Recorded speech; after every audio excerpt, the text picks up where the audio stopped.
Hari ini hari Jumaat. Aku nak cerita satu kisah yang selalu buat aku meremang. Dulu ada seorang lelaki yang sangat digeruni, kerjanya merompak di tengah jalan. Nama dia Al-Fudail bin Iyad.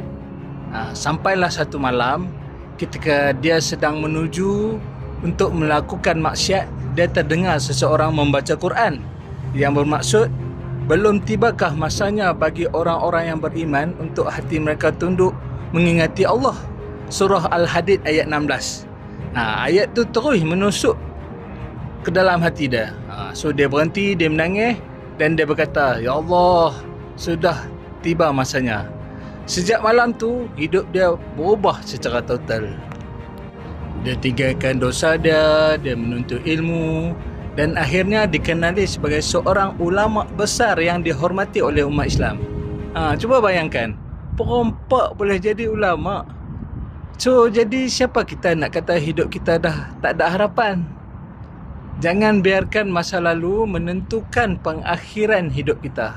Selagi nyawa masih ada, pintu taubat masih terbuka. So, semoga Jumaat yang mulia ini menjadi titik permulaan untuk kita kembali lebih dekat kepada Allah. Salam Jumaat. Semoga Allah melembutkan hati kita sebagaimana dia melembutkan hati Al-Fudail bin Iyad.